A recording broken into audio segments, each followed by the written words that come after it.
Ayer se presentó lo que han llamado la Ley Dignidad. Esta iniciativa demócrata y republicana, tengo entendido, que beneficiaría, eso es lo que existe como posibilidad, beneficiaría a millones de inmigrantes indocumentados que tengan más de 5 años viviendo en Estados Unidos, que no tengan historial criminal, que paguen una multa de $7,000 en 7 años, que compren su seguro médico, que rechacen ayuda pública. Este fue el anuncio que hizo la congresista Salazar, de origen cubano, republicana, hay que decirlo, muy crítica del gobierno de México, pero que hay que analizar su anuncio de esto que han llamado Ley Dignidad, una iniciativa que incluso podría llevar a un debate ríspido en el Partido Republicano, donde quieren deportaciones, no quieren arreglo. Pero bueno, esto fue lo que anunció. Homeland Security lo dijo, que el Congreso tenía que escribir alguna ley para solucionar este problema. Bueno, señora secretaria, la ley está aquí y se llama la Ley Dignidad. Cualquier indocumentado que haya estado en los Estados Unidos por más de 5 años, que no tenga antecedentes penales, que trabaje y pague sus impuestos, puede salir de la sombra y solicitar el estatus dignidad. Eso significa que va a pagar una multa, que va a comprar su propio seguro médico, sin acceso a ningún programa federal, y va a contribuir en un 1% de su salario a la tesorería del país. A cambio, no será deportado. Puede regresar a su país. De hecho, en su discurso en inglés le hace un llamado directamente a Donald Trump. También lo tenemos, Ceci, y lo tenemos con subtítulos en español para que lea, si así lo considera, las declaraciones de la congresista María Elvira Salazar. And I would like to thank all the members, 20 in total, Democrats and Republicans, who have joined us as original co-sponsors, in this fight.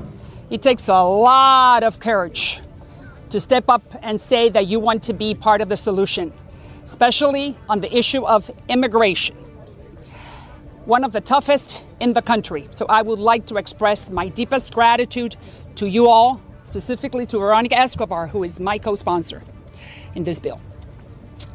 My message is that the economy is the most powerful engine, our economy, the most powerful engine of prosperity mankind has ever known.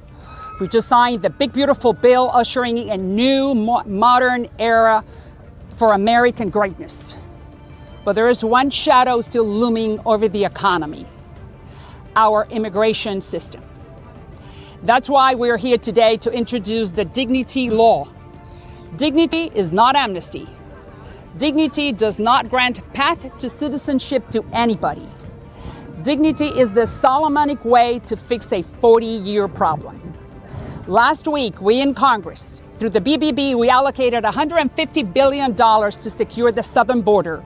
But the truth is that we still have over 10 million people or more working in construction, hospitality, agricultural, dairies, fisheries, slaughterhouses, who are undocumented, but who are not criminals.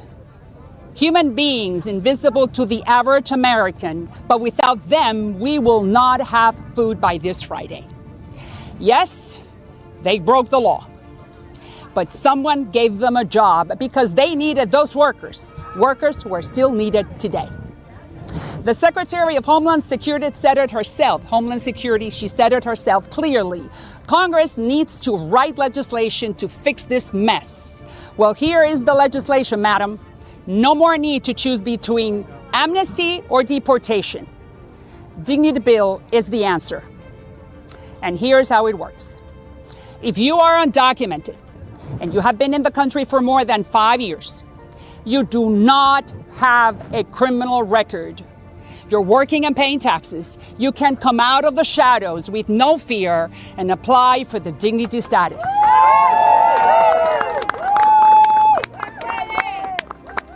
That means they will pay a fine of $7,000 over 7 years, buy their own health insurance with no access to any federal programs, and contribute 1% of their salary to the United States Treasury, that is $50 billion plus. Just do the math.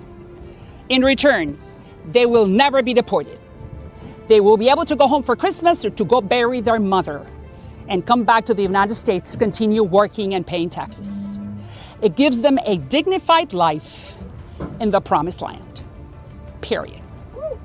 Now, I want to speak directly to the President of the United States, President Trump. Sir, the same God who saved you from death in Pennsylvania 1 year ago and who put you back in the Oval Office against all odds is the same God Almighty who millions and millions are begging to for some type of dignity, not amnesty. Sir, I believe that you could be for immigration what Lincoln was for slavery and Reagan was for communism. You are a businessman who understands our economy needs a reliable working force in areas where other Americans don't participate. You stopped Iran on its tracks. You stopped China from eating our lunch. You took the economic oxygen away from Maduro, and you signed the BBB the day that you said you were going to sign it. You have been called to do this, to fix this 40-year mess with just one signature, yours. Human dignity is one of the 7 pillars of American conservatism. For that reason, Mr. President, the eye of history is upon us. Some of the most shameful moments in our past as a country relates to how we have treated immigrants who are not criminals. And we are in one of those moments. If we get this wrong, future generations will pay the price in shame.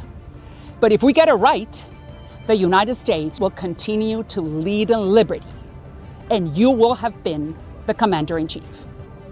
It's in your hands, Mr. President. May the Lord guide you. Bueno, hay muchas cosas que comparto en esto que dice la legisladora republicana, pero hay muchas cosas en las que hay que estar al pendiente de las letritas porque el diablo se esconde en los detalles. Déjeme saludar a